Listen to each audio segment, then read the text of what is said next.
Rusia melakukan tawaran yang menggiurkan kepada Indonesia untuk mengakuisisi jet tempur siluman Su-57 dan jet tempur generasi 4,5 Su-35.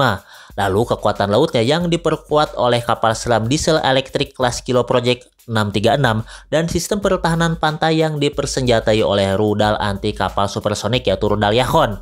Bukan hanya beli putus, tapi juga ada transfer teknologinya atau TOT, alias Indonesia juga bisa ikut mengembangkan dan memproduksi sendiri bagian teknologi pertahanannya. Kabar mengejutkan dan sangat menggoda ini datang dari Rusia melalui Rosoboronexport, badan resmi ekspor militer mereka.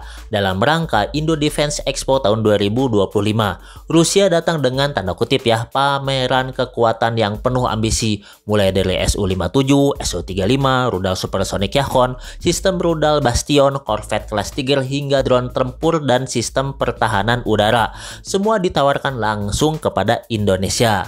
Yang bikin ini semakin menarik ialah Rusia tidak hanya menawarkan produk, tapi juga peluang kerjasama transfer of teknologi alias TOT industri pertahanan.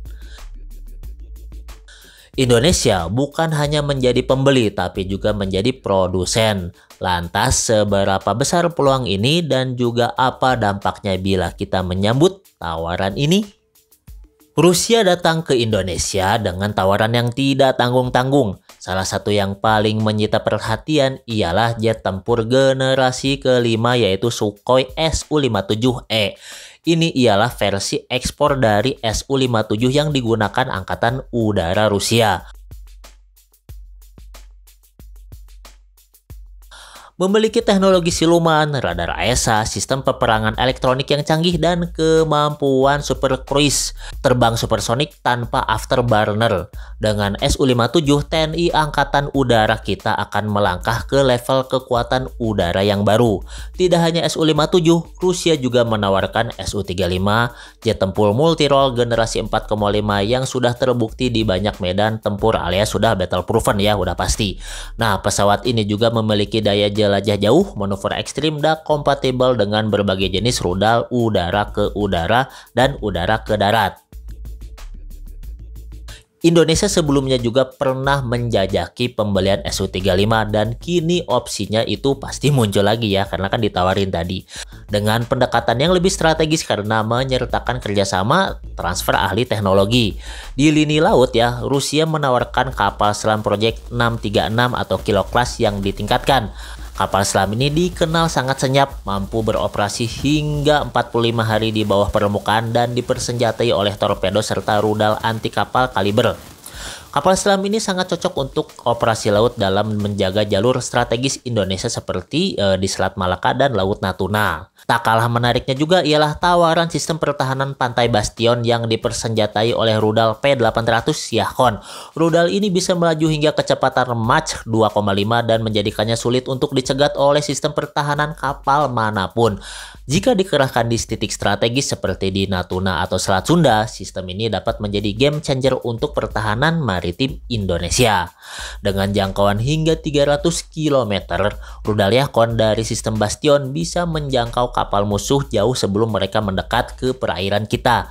Ini ialah sistem yang mampu menciptakan zona larangan masuk yang sangat efektif, cocok dengan kebutuhan Indonesia menjaga kedaulatan laut kita.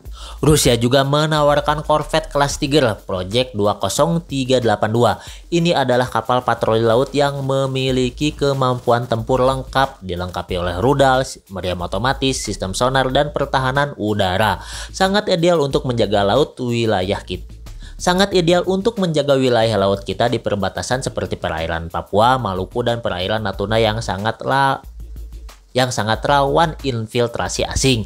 Tidak hanya itu, Rusia juga membawa berbagai platform pendukung lainnya seperti sistem pertahanan udara S-400 dan Pansir S-1. Nah, teman kawan-kawan pasti banyak lah yang demen sama sistem pertahanan ini gitu kan. Lalu ada rudal serang KA-52 atau Alligator ya kalau nggak salah. WAF tempur Orion dan Inokodev tank amfibi dan kendaraan lapis baja, rudal anti-tank Hornet dan sistem artileri roket. Yang paling membuat tawaran ini menggoda ialah komitmen Rusia untuk membuka pintu transfer of teknologi atau TOT. Mereka menyatakan siap berbagi teknologi, melatih teknisi Indonesia, bahkan juga membuka peluang perakitan atau produksi komponen di dalam negeri. Artinya Indonesia tidak hanya menjadi pasar tapi juga ikut membangun kapabilitas. Nah, dalam konteks geopolitik, Rusia juga cukup dikenal dengan fleksibelnya gitu kan dibanding dengan negara barat dalam hal persyaratan pembelian. Tidak ada embargo ya, udah pasti nggak ada embargo kayak apa CATSA atau tekanan politik yang lain.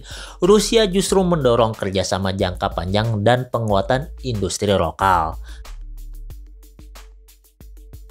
Nah ya, apabila skema ini berhasil diadopsi, maka kedepannya Indonesia bisa membangun pusat perakitan jet tempur, rudal, bahkan kapal perang dengan dukungan teknis Rusia.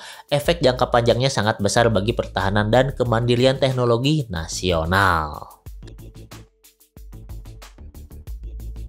Pertanyaannya, apakah Indonesia akan serius menyambut tawaran ini?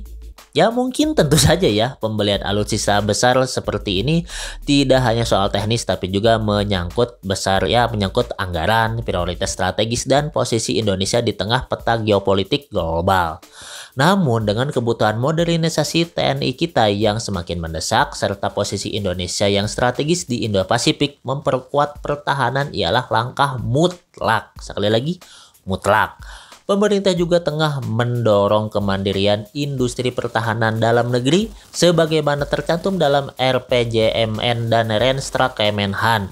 Maka jika tawaran Rusia ini dikombinasikan dengan syarat TOT atau Transfer of Technology dan dukungan industri lokal, maka bisa menjadi salah satu kesepakatan pertahanan terbesar dan paling strategis yang pernah dibuat oleh Indonesia. Kalau mau itu juga. Oke, berarti tawaran Rusia ini bukan hanya sekedar katalog senjata ya. Ini ialah peta jalan menuju kekuatan pertahanan Indonesia yang lebih mandiri dan juga modern. Dari Su-57 dan Su-35 di udara hingga ke Yahkon dan juga Bastion di pantai, serta kapal selam dan juga korvet Tiger di laut ya, Indonesia bisa memiliki alutsista kelas dunia serta meningkatkan kapasitas industri lokal. Pertanyaannya, apakah Indonesia cukup berani dan visioner untuk mengambil langkah besar ini? Ya mau nggak nih pemerintah nih? Apakah pemerintah juga siap menjadikan ini sebagai tonggak modernisasi TNI kita dan transformasi industri pertahanan nasional? Ya pokoknya dibalikin lagi ke pemerintah ya. Tapi satu hal pasti ya, dengan tawaran seabrek ini Indonesia pasti memiliki peluang emas yang tidak boleh dilewatkan. Ya balik lagi ke kawan-kawan sekalian, jangan lupa untuk subscribe dan juga like. Akhirul kata wassalamualaikum warahmatullahi wabarakatuh. Stay tune terus di Mantan Wibu.